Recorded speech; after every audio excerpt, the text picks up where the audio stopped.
kwitegura n'imbaraga kugira ngo byibuze aho umwaka washize tubashije kugera ubu ngubu tuzahagere, kuko byaba bibabaje, byaba biteye n'isoni kuba dushobora kuba twakina ariko buri gihe twagarukiye mu kimwe cya kane. Navuga ko rero twiteguye neza kandi turakomeje kwitegura, kuba hasigaye iminsi mikeya ntabwo bikunze kuza gushyiraho pressure cyangwa se ngo dushake gukora ibyo tudasanzwe dukora, ahubwo ni ukunoza neza ibyo dusanzwe tuzi kugira ngo tubashe kwifasha mu kibuga.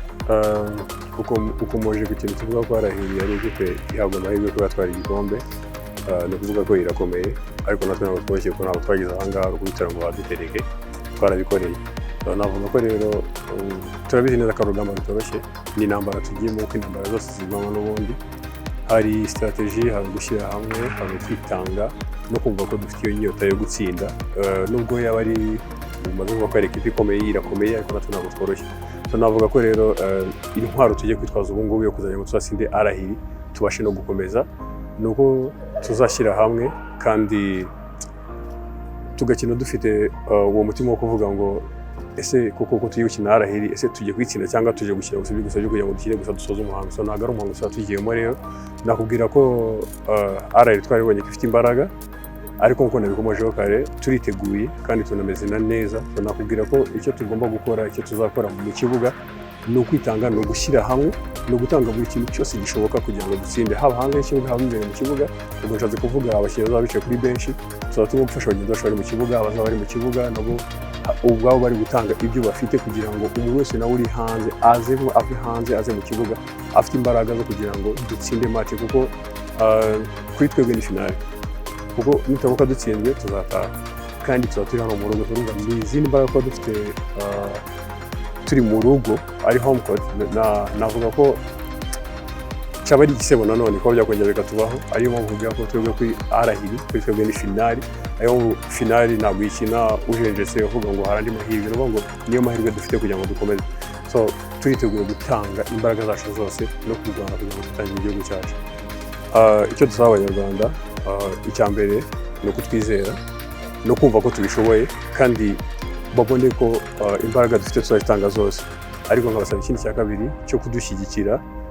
Hari igihe tujya dukina wenda nka ekipe yatujya nk'imbere, iyi arena yuzuye ukumva wenda yose yamaze guceceka kuko beze ko bamaze gucika intege, bari kubona ko ntabwo turimo turatsinda.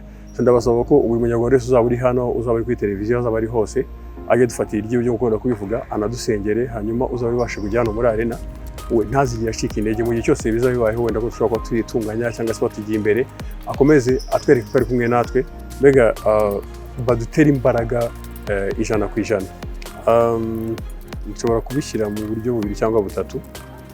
Uburyo bwa mbere navuga mu bijyanye no mu kibuga umwuga, uburyo bwa kabiri navuga mu buryo bwa finance, nyine mu mafaranga icyo bimariye mu buzima bwacu. Mu buryo bwa mbere mu kibuga, iyi BAL ni ukuvuga ngo ni irushanwa riteguwe neza kandi ubona ko ku isi hose riragaragara, umuntu wese ararireba.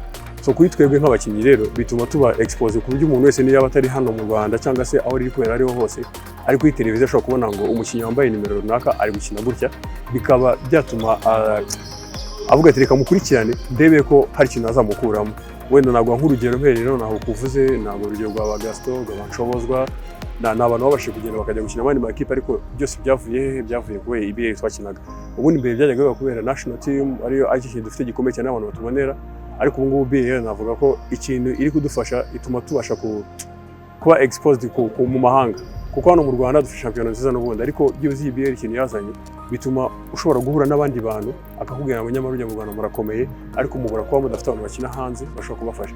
Navuga ko ikintu BAL izadufasha cyane mu rwego rwo mu kibuga, ituma tugaragara mu rwego rw'amahanga, ku buryo dushobora kuva hano tukajya gukina ahandi.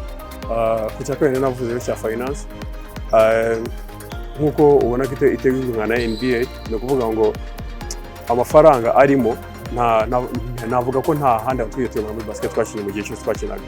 ni ukuvuga ngo urumva iyo umusiporutifu abashije kubona amafaranga, akabasha kubona ibitunga umubiri we neza, akabasha kwiyitaho, ibyo bituma ananagira imbaraga no gukina. Navuga ko rero bwiherera kandi kamaro idufitiye cyangwa se mfitiye kuri njyewe ni uko harimo ikintu nakwita cyo kongera ubushobozi mu rwego rw'amafaranga.